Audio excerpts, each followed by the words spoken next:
And now it's 8 p.m. and I haven't slept in 36 hours. So I am not at optimal performance. Sun hurts my eyes. I told you I was going to be doing nothing, okay? Nothing. Never for nothing.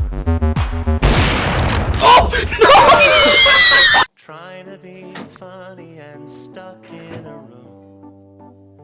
There isn't much more to say about it. Can one be funny when stuck in a room?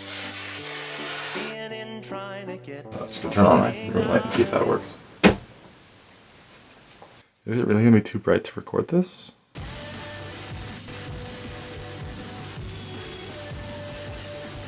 I have forgotten everything it is that I was going to say. So this is going to work fine. It's going to be like shrouded, darkness, mystery. That's going to be fine for 20 minutes, and then it's going to be pitch black outside, so that's not sustainable. But it's fine. It's fine. Hey, what's the meaning of life? For basically all of human history, the answer has been religion, which is where we're going to start as well. Religion is about a God, and there is a God who is unknowable and all-knowing and all-powerful. I'm an atheist. I was raised Mormon. And so what I do is when you think about God, you have already failed to think about God because it does not follow any rules that we can be aware of. It's 1 + 1 + 1 = 1 instead of 3. It's like the whole thing. But when you think about it, an unknowable, a universal force which has bestowed upon us all of life, that's the universe. We don't know everything about the universe. For instance, we know about gravity, but we don't know why it happens. Like, we can observe things based off of patterns that we recognize, but like, why does gravity exist? We don't know. It's the laws of physics. Who made the laws? It doesn't matter, and we don't know. So as far as anyone is aware, the universe itself is God. And that brings another conundrum. Why did it bring us here? This is a White Monster, 140 milligrams of caffeine. And I had my special limited edition double shaker cup of Isaac's Tears G Fuel. So that's exactly 420 milligrams of caffeine. So when you think about it like that, it's the weed number. So actually I'm on depressants and not stimulants. And that's why I sound like this. The universe is God, and they brought us here for a reason. And it's our job to understand what that reason is. And the reason is that God is nothing if it doesn't have people to witness it. Like that one meme of John Cena. Truly, the glory of creation is unmatched, but it would be all but forgotten if it was not for humans to experience it. We are the universe trying to experience itself. Therefore, the meaning of life is to take as much experience as possible from the limited amount of time that we are given. That's where art comes in. You make and you consume art all the time. That's your only job. So more or less, art is effectively God. Okay, cool. That's actually not cool. What is art? That's part 2. So the actual definition of art is just object in deliverance of ideas, but that's very boring because it doesn't really adequately represent what art is. Every work of art is made of 3 parts: the art object, the art experience, and either the audience or the interpretation. Those are kind of interchangeable, and some people just think that they count as the art experience. I don't know. Isn't modern technology marvelous? What was I saying? So you have the art object and the art experience. A Kindle and a book are like the same very specific idea of the novel you're trying to read, which will ideally produce a similar experience. And then there's the art experience, which is unique entirely because of your own experiences in your past and also because of your preferences for what you just like in art. The art object is more or less always consistent, but the art experience will always change because of the specific time and place you're consuming it. Like, I'm stealing this entire section from Patricia Taxon, and she uses Tron as an example of a film which has drastically changed over time because of the way it has reflected optimism, and now it's looking back and it's like, oh, they sure were excited back then. So everyone has a similar art experience from an art object because of the way that it is specifically telegraphed and paced, except for video games. Video games don't do that. That's why they're so freaking cool. Like, yeah, everyone who plays Doom will have a similar interpretation and experience with it, but everyone who plays Doom also had their own very unique copy of Doom, which was generated when they made their own specific choices of where to move and which weapons to pick up and which demons to specifically target. It creates an entirely unique form of Doom every single time that it is played. Video games, like, make you God, if you think about it, because they're all built on pre-existing laws and rules which have been programmed in by an unknowable force. Video games are like the peak of art because of how their art interpretation and experiences will always be different and unique. But then we run into an issue.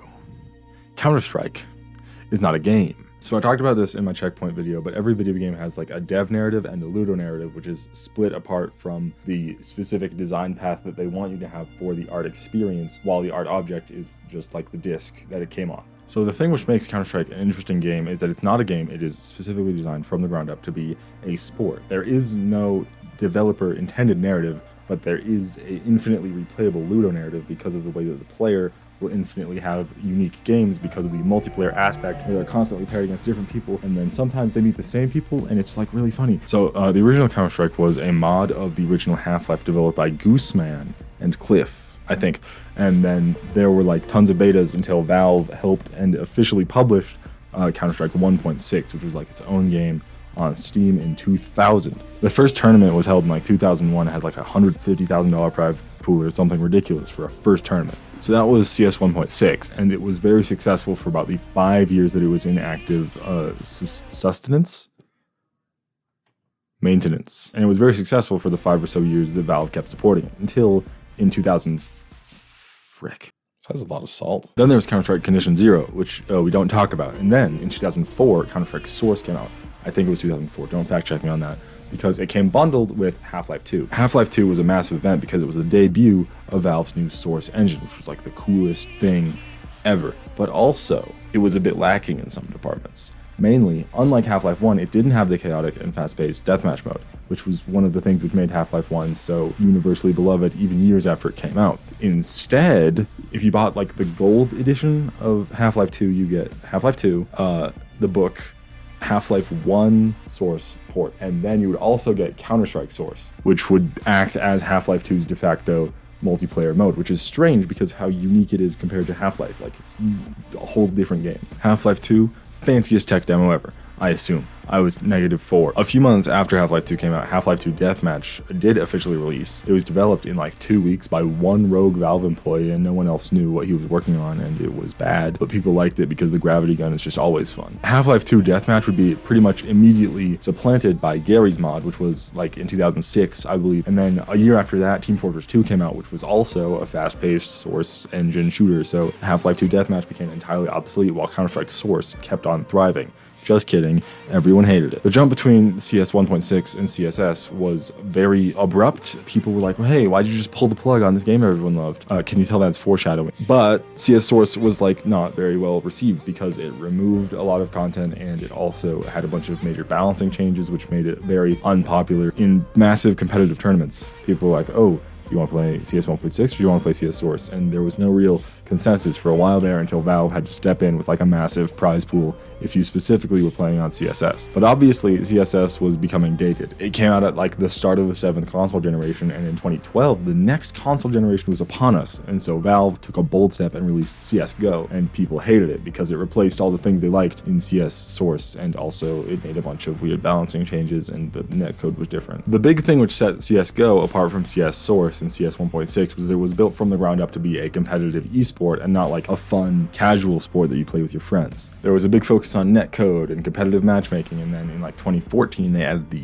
Call to Arms update, which added skins, which you know the significance of skins. CSGO on release was still kind of unpopular in tournaments, but eventually people adapted and it became like a whole thing, and it's like it's pretty big. I'm pretty sure you've heard of Counter-Strike Global Offensive, except it was 11 years old, and also Valorant existed. So Valve was having trouble in the year of our Lord, 2023. Why did I say the year of our Lord? That's like the thing you say when it's this year. That was last year. I'm so old. So this was the release of Counter-Strike 2, and like I'm gonna play the trailer, and you're gonna see if they have a specific lens they're trying to push Counter-Strike through.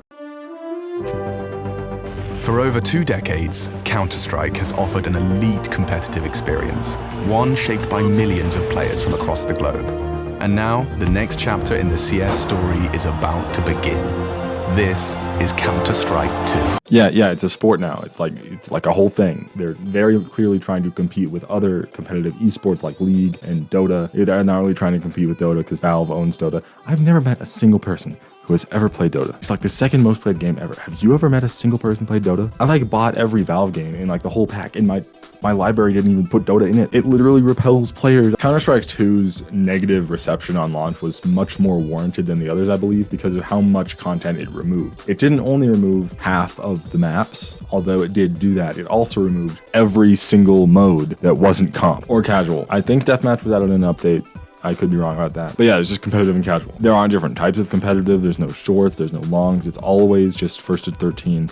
It's really strange, but it's also so that people will be more likely to invest in trying to improve because it is more streamlined as a competitive experience. I really love Counter-Strike 2 because of how it was announced using volumetric smoke as like the main big thing. Not only because it's very technically impressive, I've done game development, volumetrics are very hard, but also because like it wasn't a trailer, it was just, hey, this is a thing that we're working on, which is going to be in the next game, which exists, and they just pretended that it already exists. They're like, in CS2, but they never said, hey guys, we're making CS2, which I thought was just very funny of them. And now, I'm gonna be completely honest, I had like 10 hours in CSGO. All of those were in Arms Race and Flying Scoutsman during August of 2023 when I needed something to just play while listening to all of the billion PopCap editorials. As of CS2, they removed literally every single Arms Race mode, including Demolition, Flying Scoutsman, Arms Race, and the fourth one, which no one played. I mean, no one played Demolition as well, but like, you know what I mean. So CS2 was obviously very rushed because you don't just remove these things for no reason. It was like,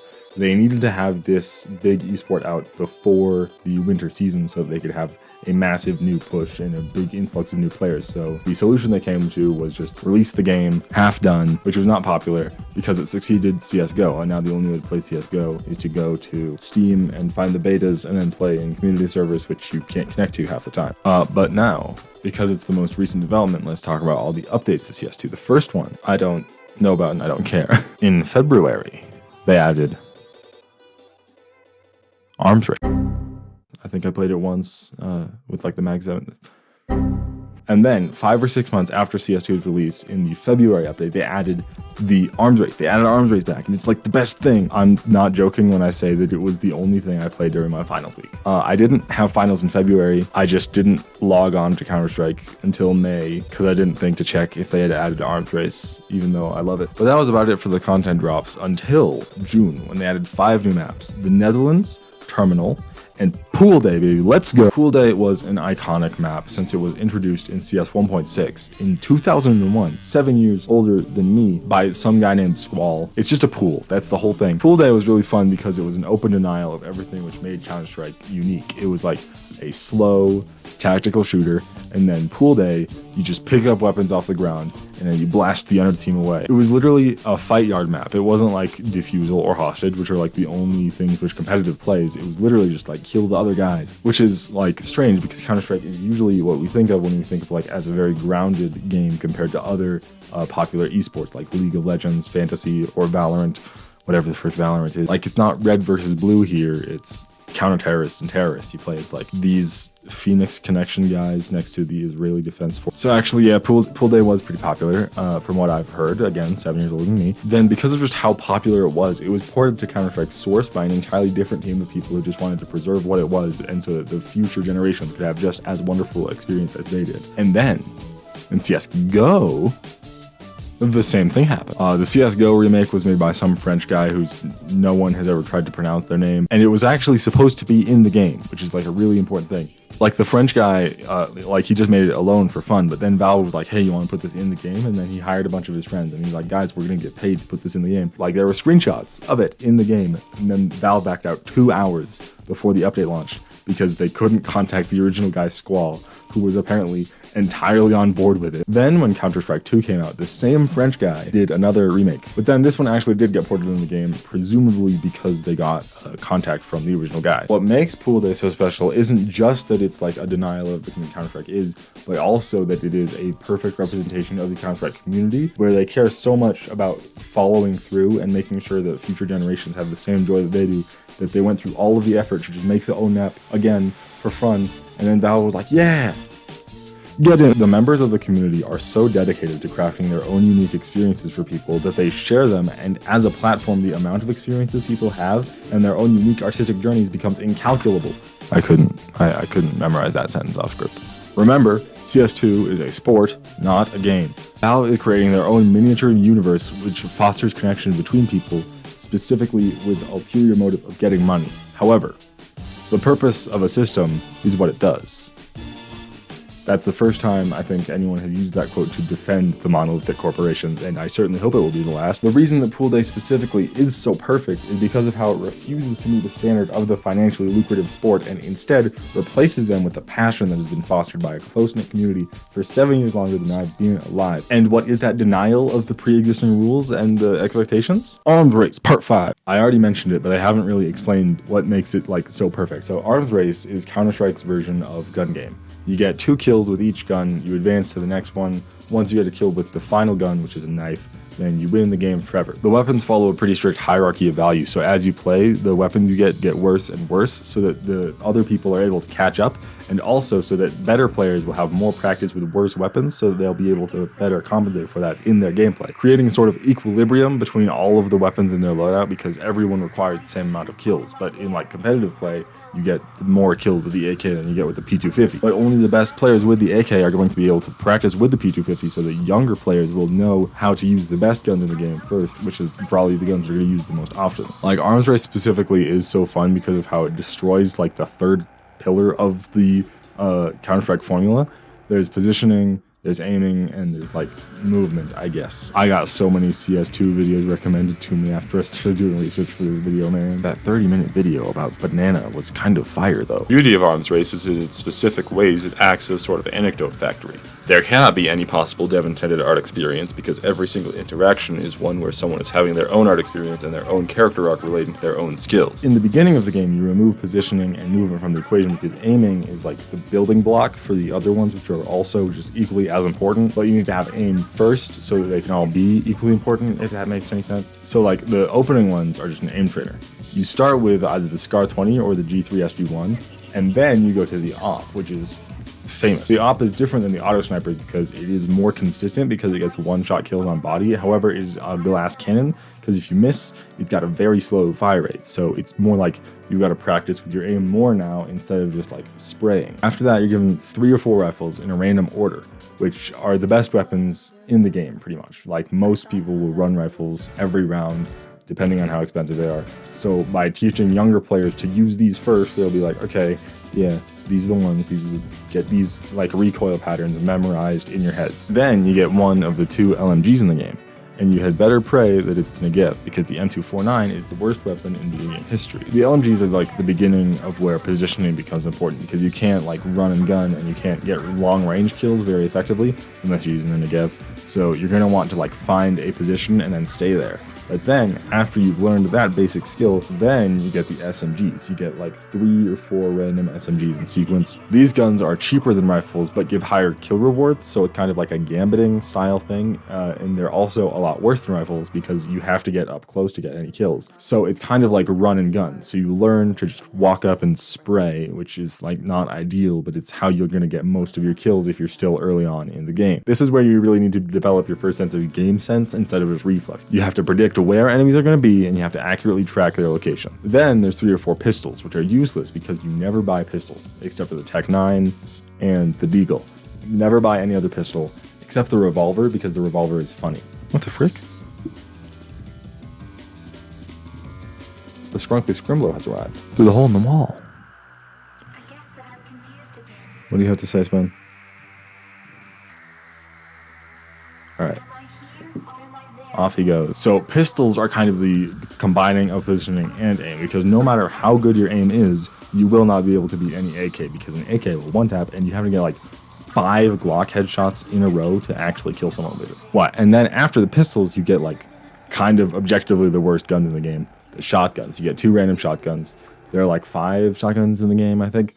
So it's really just entirely random which shotguns you're going to get, and they all play basically the same, except for the XM, which is like kind of the meta right now. In the main game, shotguns basically only exist as a gambit. Like the Nova is the cheapest gun in the game. It costs only $1,000, but every time you get a kill with it, you get $900. So it pays for itself if you get 1 kill. It's a gambling weapon. It's also just the best shotgun out of all of them because it's the only one with any range at all. By players who learn the game from Arms Race, learning to use the shotguns only in very specific situations where you either need money or are feeling quirky and goofy, it's like a great way to teach players the basics. And then you get the knife, which is pure positioning. The game gradually shifts from aim, which basically every first-person shooter is built on top of, and you're probably not going to win an Arms Race for like a very long time because there's no skill-based matchmaking, so you're going to be going up against the best players. So you're going to constantly be doing the same first cycle of the few weapons, perfecting your aim, and then you're going to be going more and more into positioning until the golden knife, which is just pure positioning because it's a melee weapon, which you have to one-tap with, and then you win. You win the game. Okay, I hope I just demonstrated why I think that Arms Race is the perfect gun game, because it acts as a microcosm of the sport. It's like the perfect way to introduce someone, and it's the perfect way to play it, and it's also the only game mode which I regularly play. The thing which makes Arms Race so perfect is its ability to create a ludo narrative and an artistic experience without the specific requirement of the dev narrative, which is what makes sports so exciting. Like, it makes me understand why people like sports. The way that you get visual feedback and consistently improve is very awesome, but it's also even more bolstered by the fact that, you know, it's multiplayer. It's multiplayer, games are so cool. This is the main thing. No one takes this mode seriously. There is no skill-based matchmaking. There is no ranking system, and most of all, you get like 0 XP for doing it. Literally just a fun warm-up. That's why Arms Race is so perfect, and that's why Pool Day is the perfect Arms Race map, because it is a community map where the community has agreed to appreciate each other. Like, okay, I see that there are two types of people in the world. People who seek out artistic experience and people who want to induce artistic experience in others. The people who seek artistic experience will find great pleasure in like watching movies, but not making them. And that's a perfectly respectable way to live life, because you're serving religion and God by persistently trying to experience the gift of life that God gave you. But artists are trying to take some of God's power and channel it into the wonderful experience of creation and bringing your ideas to fruition and communicating with people in a way deeper than is possibly described with words. By having no clear artistic intent and by having it be impossible because of the multiplayer element, the onus is on the players to become the artists creating their own unique journeys of self-improvement by using Arms Race as a way to get better at competitive matchmaking, which could be what they care about. Not me though. That's why like Pool Day is perfect, because by removing that veil of maturity and respectability that you'll find in like competitive sports, and you get to meet other people in the same situations as you, and it's like a perfect representation of how art experience is built by communities.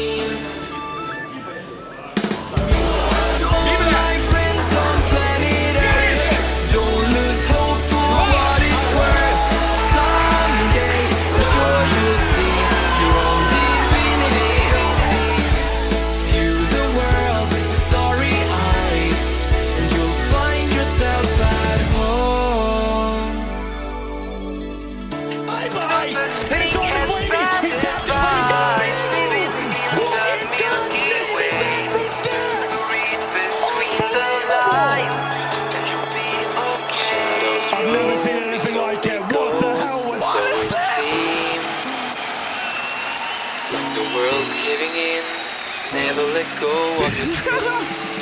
I think I just broke my chair. I might.